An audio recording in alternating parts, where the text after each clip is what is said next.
America के राष्ट्रपति Donald Trump ने कहा है कि ईरान के नए सुप्रीम कमांडर डील पर राजी हो गए हैं। अपने आप में बड़ी खबर है। व्हाइट हाउस में चर्चा करते हुए एक रिपोर्टर से कहा डोनाल्ड ट्रंप ने कि मुश्तबा खामेनेई जो ईरान के नए सुप्रीम लीडर हैं, वे समझौते को तैयार हो गए हैं और इस समझौते के तहत उन्होंने ये स्वीकार किया है कि ईरान कभी परमाणु हथियार नहीं रखेगा और जैसे ही ये डील साइन हो जाती है वैसे ही हॉर्मुज स्ट्रेट भी पूरी तरह से खुल जाएगा।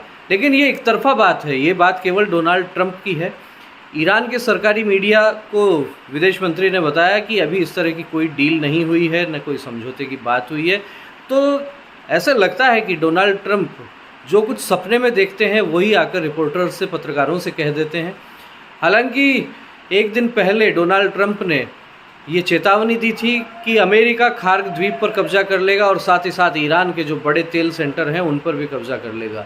जैसे वेनेजुएला पर कब्जा किया अमेरिका ने, वैसे ही ईरान के तेल भंडार जो हैं उन पर भी अमेरिका कब्जा कर लेगा और इसके लिए भीषण हमले करने की चेतावनी दी थी।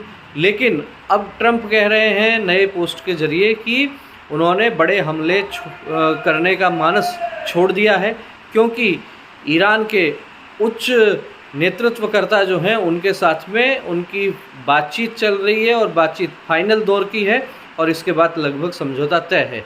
तो जो कुछ बातें अमेरिका की तरफ से आ रही हैं उनका खंडन एक तरीके से हम कहें कि ईरान कर रहा है। ईरान जो बात कह रहा है वो बात अमेरिका नहीं समझ रहा है और अमेरिका जो कह रहा है वो लगता है कि सपने में कोई बात कह रहा हो। बहरहाल तनाव अभी भी बरकरार है।